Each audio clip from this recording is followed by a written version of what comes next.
প্রিয় অডিয়েন্স, আশা করি আপনারা ভালো আছেন। ব্লগারের সাহায্যে ফ্রি ওয়েবসাইট কিভাবে তৈরি করতে হয় সেই বিষয়ে আমি যে সিরিজটি নিয়ে কাজ করতেছি, আজকে সেই সিরিজের 6 পার্ট বা ষষ্ঠ ভিডিও নিয়ে আপনাদের সামনে হাজির হয়েছি। তো আজকে ভিডিওর বিষয়বস্তু হচ্ছে লেআউটের আন্ডারে কিভাবে লোগো এবং হেডার এড এই দুটি বিষয় অ্যাড করতে হয়, তাই আমি আজ আপনাদেরকে দেখাবো। তো আমি আমার পূর্বে থেকে তৈরি করা বা আমার যে মূল ওয়েব পেজ আছে ব্লগারের সাহায্যে তৈরি করা, যেটির সাহায্যে আমি অলরেডি ডলার ইনকাম করতেছি, সেই ওয়েব পেজটিতে আমি আপনাদেরকে নিয়ে যাচ্ছি। তো এটা হচ্ছে আমার মূল ওয়েবসাইট। তো এখানে আপনারা যদি লক্ষ্য করেন, দেখবেন একেবারে উপরে সার টিচ নামের একটি লোগো অ্যাড করা আছে। এটাকে বলে হেডার লোগো। তার পাশেই দেখেন লম্বা আকৃতির একটি ব্যানার এড করা আছে, এটাকে বলে হেডার অ্যাডস ব্যানার। তো এই দুটি বিষয় আমি আজ কিভাবে এই দুটি স্থানে অ্যাড করতে হয় সেই বিষয়টি আমি খুব সহজভাবে দেখাবো এই ভিডিওর মাধ্যমে। তো যারা আমার এই চ্যানেলটাকে এখনো সাবস্ক্রাইব করেননি, তারা চ্যানেলটাকে সাবস্ক্রাইব করে রাখবেন এবং পাশে থাকা বেল আইকনে ক্লিক করে রাখবেন, যাতে নতুন নতুন ভিডিও আপনারা খুব সহজে পেতে পারেন। তো পূর্বে আমি আপনাদেরকে নিয়ে ভিডিওর মাধ্যমে ইমেলের সাহায্যে যে ওয়েব পেজটি তৈরি করেছিলাম, সেই ওয়েব পেজটিতে আমি আপনাদেরকে এখন নিয়ে যাচ্ছি। তো আশা করি আপনারা হেডার লোগো এবং হেডার অ্যাডস ব্যানার কাকে বলে বা দুটি বিষয় কি, কোথায় থাকে ওয়েবসাইটের, সেই বিষয়টা আপনারা বুঝতে পেরেছেন। তো আমি চলে যাচ্ছি আমার নতুন আপনাদেরকে নিয়ে যে ওয়েব পেজটি তৈরি করেছিলাম ব্লগারের সাহায্যে, সেই ওয়েব পেজটিতে আমি এখন চলে যাচ্ছি।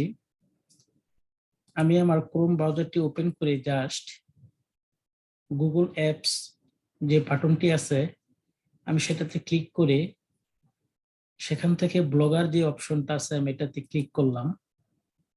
ক্লিক করার পর আমরা যদি একটু অপেক্ষা করি, দেখেন আপনাদেরকে নিয়ে যে পেজটি তৈরি করেছিলাম ফ্রি ওয়েব পেজ বা ফ্রি ওয়েবসাইট, তার যে ব্যাক সাইট যেখানে আমরা মূলত বিভিন্ন সেটিংস এর কাজ করে থাকি বা পোস্ট করে থাকি, সেই পেজটিতে আমাকে এখন নিয়ে আসছে। তো এখানে আমি তার পূর্বে আমি আপনাদেরকে ভিউ ব্লগ বা ভিউয়াররা যে পেজটি দেখে সেই পেজটি ওপেন করে দেখাচ্ছি। সেই পেজটি আমি ওপেন করেছি, দেখেন এখানে কোনো ধরনের লোগো বা ব্যানার অ্যাড করা নেই। জাস্ট এখানে টিচ বাংলা আমার যে ওয়েব পেজটি ক্রিয়েট করা আছে তার নামটা শো করতেছে, কিন্তু এখানে কোনো লোগো শো করতেছে না। তার পাশে এই জায়গায় কিন্তু একটি ব্যানার থাকার কথা, যেটাকে হেডার ব্যানার বা হেডার অ্যাডস বলে, সেই দুটি বিষয় কিন্তু এখানে নেই। তো এই দুটি স্থানে আমি এখানে হেডার লোগো এবং এখানে হেডার অ্যাডস ব্যানার অ্যাড করে আমি এখন আপনাদেরকে দেখাবো। তো আমি আমার ভিউ পেজ থেকে আমার ওয়েবসাইটের ব্যাকএন্ড বা ব্যাক পেজে আমি চলে আসলাম।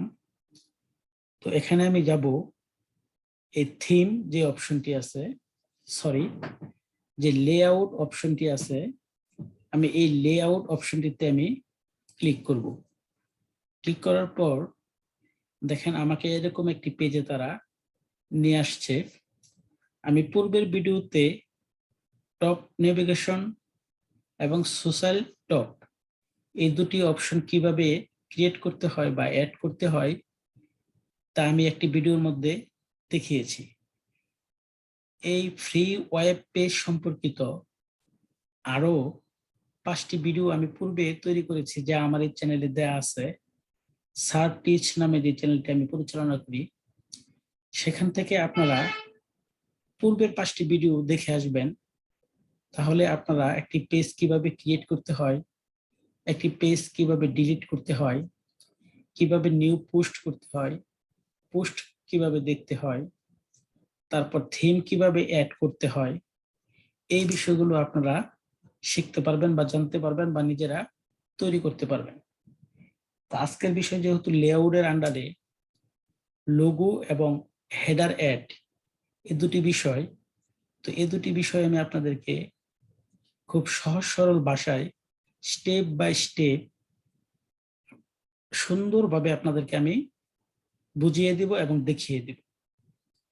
তো আমি লেআউটে ক্লিক করার পর যে পেজটা আসবে, সেখান থেকে একটু নিচের দিকে গেলে দেখেন আছে লোগো। এই লোগোর আন্ডারে যে এডিট বাটনটা আছে, জাস্ট এই এডিট বাটনে আমি ক্লিক করব। এডিট বাটনে ক্লিক করার পর দেখেন এখানে কনফিগার হেডার নামের যে পেজটা আমার সামনে শো করতেছে, এখানে টিচ বাংলা নামে আমার চ্যানেলের নামটা শো করতেছে। তারপরে ব্লগ ডেসক্রিপশন, এখানে আপনারা কিছু ব্লগ ডেসক্রিপশন লিখে রাখবেন। আমি যদি লিখি it's a digital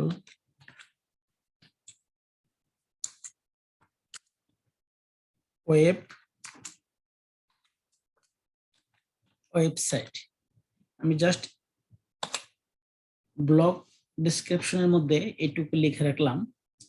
R blog টাইটেলের মধ্যে অটোমেটিক্যালি আমার চ্যানেলের নামটা তারা দিয়ে রেখেছে, এখানে আমি আর কোনো চেঞ্জ করলাম না। তারপর দেখেন লেখা আছে ইমেজ। ইমেজের ঘরটাতে নো ইমেজ, মানে কোনো ইমেজ নেই। আমি জাস্ট এই জায়গাটিতে আমার লোগোটাকে নিয়ে আসব। তো এটা করার জন্য দেখেন এখানে সিলেক্ট ইমেজ বাই যে দুটি অপশন দেওয়া আছে, প্রথম ঘরটিতে টিক দেওয়া আছে ইনপুট ইমেজ ইউআরএল, এখানে টিক দেওয়া আছে। এই কারণে এখানে ইমেজটা শো করতেছে না। আমি জাস্ট কি করব, আপলোড ইমেজ ফ্রম কম্পিউটার, মানে আমি আমার কম্পিউটারে একটি হেডার লোগো তৈরি করে রেখেছি পূর্ব থেকেই। তো আপনারা যারা হেডার লোগো ক্রিয়েট করা জানেন না বা শিখতে চান, তারা আমার এই চ্যানেলটিতে একটি ভিডিও দেওয়া আছে কিভাবে ক্যানভার সাহায্যে হেডার লোগো এবং হেডার অ্যাডস ব্যানার ক্রিয়েট করতে হয়, সেই সম্পর্কিত দুটি ভিডিও দেওয়া আছে। আপনারা সেই দুটি ভিডিও যদি দেখেন, অবশ্যই নিজেরা খুব সহজে অল্প সময়ে হেডার লোগো এবং হেডার অ্যাডস ক্রিয়েট করা পারবেন। সেটি ইলাস্ট্রেটর বা ফটোশপের সাহায্যে নয়, জাস্ট ইন্টারনেটের মাধ্যমে ক্যানভা যে ওয়েবসাইটটি আছে তার মাধ্যমে তৈরি করা ভিডিও। আপনারা যদি দেখেন তাহলে আপনারা বুঝতে পারবেন কত সহজ একটি হেডার ব্যানার তৈরি করা, হেডার অ্যাডস ব্যানার বা হেডার লোগো তৈরি করা। আপনারা আশা করি দুটি ভিডিও দেখে আসবেন। তো এখান থেকে আমি জাস্ট এই নিচের যে খালি ঘরটা আছে, বৃত্তটা আছে, আমি এখানে ক্লিক করব। আপলোড ইমেজ ফ্রম কম্পিউটার এই অপশনটিতে ক্লিক করার পর দেখুন নিচে চলে আসছে চুজ ইমেজ, মানে আমাকে ইমেজ চুজ করতে বলতেছে। তো আমি চুজ ইমেজ ফাইলে ক্লিক করলাম। ক্লিক করার পর দেখেন আমাকে কম্পিউটারের যে আমার ড্রাইভগুলি বা ফোল্ডারগুলি রাখা আছে সেখানে তারা নিয়ে গেছে। এখানে আমি একটি ক্যানভার সাহায্যে কিভাবে লোগো তৈরি করতে হয় সেই বিষয়টি যেহেতু দেখিয়েছি, আপনারাও এভাবে তৈরি করে জাস্ট এই জায়গাতে সেভ করে রাখতে পারবেন। তারপর এখান থেকে জাস্ট এই আমার ক্রিয়েট করার লোগোটাতে আমি ক্লিক করলাম। ক্লিক করার পর আমি যদি এটাতে ডাবল ক্লিক করি, দেখেন এখানে এখন লোগোটা চলে আসবে। আমরা যদি একটু অপেক্ষা করি, আমরা দেখবো এখানে লোগোটা চলে আসছে। লোগোটা আসার পর দেখেন এখানে জাস্ট এই অপশনটাতে আমি ক্লিক করে নেব। এটাতে ক্লিক করার পর আমি সেভ বাটনে ক্লিক করব। আমি সেভ বাটনে ক্লিক করলাম। সেভ বাটনে ক্লিক করার পর জাস্ট মূল পেজের যে সেভ আইকনটা আছে আমি এখানে ক্লিক করব। এখানে ক্লিক করে দেখেন এখানে সেভিং, মানে আমার এই ইমেজটা আমার ওয়েবসাইটে সেভ হচ্ছে। আমি যদি এখন আমার ভিউ পেজে চলে যাই, আমরা দেখব সেখানে আমাদের হেডার লোগোটা অটোমেটিক্যালি সেট হয়ে গেছে। তো আমরা যে দেখি, আমরা ভিউ পেজ, ভিউ ব্লগে ক্লিক করেও দেখতে পারবো, যেহেতু আমারটা ওপেন করা আছে। জাস্ট আমি এখানে ক্লিক করলাম। ক্লিক করলে যদি আমি এখানে রিলোড করে দেখেন এখানে অটোমেটিক্যালি আমার তৈরি করা লোগোটা এখানে শো করতেছে। এটা হচ্ছে আমার এই ওয়েবসাইটের হেডার লোগো। তো কিভাবে একটি ওয়েব পেজ বা ওয়েবসাইটে হেডার লোগো অ্যাড করতে হয়, আশা করি আপনারা বিষয়টি এখন নিজেরাই তৈরি করতে পারবেন এই ভিডিও দেখে। তো পরবর্তীতে আমি যে বিষয়টি আপনাদেরকে দেখাবো সেটি হচ্ছে অ্যাডস বা হেডার অ্যাড, ব্যানার।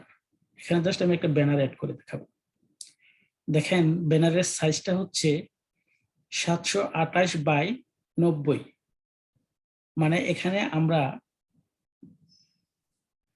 আমি যদি আমার ভিউ পেজে যাই, দেখেন এখানে আমরা যে ব্যানারটা অ্যাড করব সেই ব্যানারটার মাপ হচ্ছে 728 বাই 90। এই মাপে আপনারা ব্যানার ক্রিয়েট করে নেবেন। আমার হেডার অ্যাড সম্পর্কিত ব্যানার ক্রিয়েট করার একটি ভিডিও চ্যানেলে দেওয়া আছে, আপনারা দেখে নেবেন কিভাবে ক্যানভার সাহায্যে একটি হেডার অ্যাড ব্যানার তৈরি করতে হয়। আমিও ক্যানভার সাহায্যে একটি হেডার অ্যাড ব্যানার ক্রিয়েট করে আমার কম্পিউটারের ফোল্ডারে রেখেছি। আমি জাস্ট ওখান থেকে এখানে অ্যাড করে আপনাদেরকে দেখাবো। তো এখানে হেডার অ্যাডস ব্যানারটা অ্যাড করার পূর্বে আমরা একটি কাজ করে নেব, সেটি হচ্ছে নিউ পোস্টে আমরা যাব। এখানে নিউ পোস্টে ক্লিক করার পর আমরা একটা নিউ পোস্ট করব। জাস্ট এখানে টাইটেলের ঘরে আমরা লিখব ডেমো। ডেমো আপনারা এখানে অন্য কিছু লিখতে পারেন, আমি জাস্ট ডেমো লিখে নিলাম। তারপর এখান থেকে ইনসার্ট ইমেজ যে অপশনটা আছে এখানে আমি ক্লিক করব। এখানে ক্লিক করার পর দেখেন এখানে upload from computer, photos, blogger বা ইউআরএল। আমি জাস্ট এই অপশনগুলো থেকে আপলোড ফ্রম কম্পিউটার এই অপশনটিতে ক্লিক করব। এই অপশনটিতে ক্লিক করার পর দেখেন অ্যাড ইমেজ আপলোড নামের যে পেজটি আমার সামনে শো করতেছে, সেখান থেকে চুজ ফাইল এই অপশনটিতে আমি ক্লিক করব। এই অপশনটিতে ক্লিক করার পর আমার কম্পিউটারের ফোল্ডারে যেখানে আমি ব্যানারটা রেখেছি সেখান থেকে ব্যানারের উপর আমি ডাবল ক্লিক করে ইমেজটাকে বা ব্যানারটাকে এখানে আপলোড করব। আপলোড হয়ে গেছে দেখেন। আপলোড হওয়ার পর জাস্ট নিচে সিলেক্ট বাটনে ক্লিক করব। সিলেক্ট বাটনে ক্লিক করার পর এখান থেকে ওকে দিয়ে দিব। আমি ওকেতে দিলাম। ওকেতে দেওয়ার পর এটা কিন্তু HTML ভিউতে আসছে। আমি জাস্ট এটাকে কম্পোজ ভিউতে নিয়ে যাব। দেখেন এখানে ব্যানারটা শো করতেছে। জাস্ট আমি ব্যানারের উপরে ক্লিক করব। ক্লিক করার পর এখান থেকে জাস্ট এই অপশনটিতে অ্যালাইনমেন্টের যে অপশনগুলো আছে তিনটা, তার পাশে অথবা এখানে যে কালার, ফন্ট কালারটা আছে তার পাশে যে অপশনটা আছে এখানে আমি এই তীর চিহ্নতে ক্লিক করে এটাকে আমি এক্সট্রা লার্জ করে দিব। তারপর আমি এখান থেকে জাস্ট এই ডাবলটিতে ক্লিক করে এটাকে এক্সট্রা লার্জ করে দেব। এক্সট্রা লার্জ করার পর এই নর্মাল যে অপশনটি আছে এখান থেকে আমি জাস্ট হেডিং এ ক্লিক করব। হেডিং এ ক্লিক করার পর এটাকে যদি আমি বাইরে ক্লিক করি, দেখেন এখন ব্যানারটা এই পেজে সুন্দর করে বসে গেছে। তারপর আমি জাস্ট এই পাবলিশ অপশনে ক্লিক করব, তারপর কনফার্মে ক্লিক করব। কনফার্মে ক্লিক করার পর দেখেন এখানে একটি নতুন পোস্ট ক্রিয়েট হয়ে গেছে। তারপর আমি যে পোস্টটা ক্রিয়েট হয়েছে ডেমো বা আমার ব্যানারে, সেটাতে আমি আবার ক্লিক করব। আবার ক্লিক করার পর দেখেন পেজের একদম বাম পাশে পেন্সিলের যে আইকনটা আছে, এখান থেকে আমি এটা তীরে ক্লিক করে এখানে HTML ভিউ, এটা কিন্তু এখন কম্পোজ ভিউতে আছে, আমি HTML ভিউতে ক্লিক করব। ক্লিক করার পর দেখেন এখানে HTML কোডিং এর মাধ্যমে এখানে অনেকগুলো কোডিং চলে আসছে, এগুলোকে আমি সিলেক্ট করব। সিলেক্ট করার পর এটাকে আমি জাস্ট কপি করব। কপি করে আমি আবার ব্যাগে চলে যাব। ব্যাগে যাওয়ার পর এখান থেকে আমি লেআউটে ক্লিক করব।